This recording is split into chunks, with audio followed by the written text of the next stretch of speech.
ሰላማት ኣብዛ ቪድዮ ነዛ ትግርኛ AI ትብል ዲክሽነሪ ብኸመይ ንጥቀመላ ኢና ክንርኢ ዳውንሎድ ጌርና ኣብ ሞባይልና ፅዒና ምስ ከፈትናያ ከም ዝመስል ኢንተርፌስ ክመፀልና እዩ መጀመርታ ሕጂ እንድሕር ትርጉም ናይ ቃላት ደሊና ኣብዛ ዲክሽነሪ ሰርቪስ ትብል ዘላ ንኣቱ ኣብዛ ላዕሊ ኸኣ ካበይን ናበይን ቋንቋ ክንትርጉም ደሊና ንመርፅ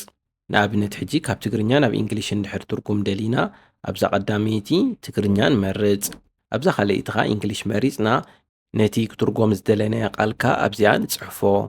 ኣነ ሕጂ መለንዛና ብእንግሊሽ እንታይ ከም ዝበሃል ክፈልጥ ደልየ ስለ ዘለኹ ኣብዚኣ መለንዛና ኢለ ክፅሕፍ እየ ከምዚኣ ምስ ኣምፀትለይ ከዓ ነዚኣ ክጥውቃየ ትርጉም ናይታ ቃልካ ትነግረኒ ብተወሳኺ ኣብዛ ናይ ፕሌይ ምልክት ዘላ እንተጠዊቕና eggplant, ኣዳማምፃ ናይቲ ቃል ክንሰምዖ ንኽእል ኢና ሙሉእ ሓረጋት ክንትርጉም እንተደሊና ከዓ መጀመርታ በዛ ላዕሊ ዘላ ባክ ንምለስ ቀፂልና ኸኣ ኣብዛ ትራንስሌሽን ሰርቪስስ ትብል ዘላ ንኣቱ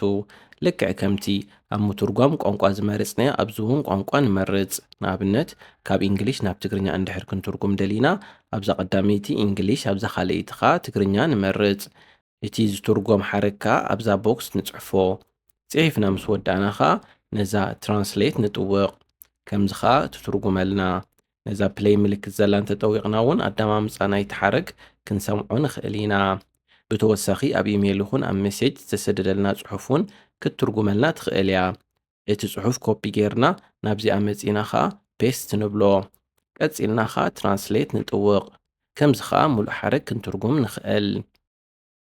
እቲ ቀንዲ ብሉፅነት ናይዚ ኣፕሊኬሽን ግን ብትግርኛ ዝደለናያ ሕቶ ሓቲትና መልሲ ክትበና ምኽኣል እዩ ከምኡ ኣገልግሎት ክንረክብ ናብዛ ኣስክ ሚ ኤኒቲን ትብል ዘላ ንኣቱ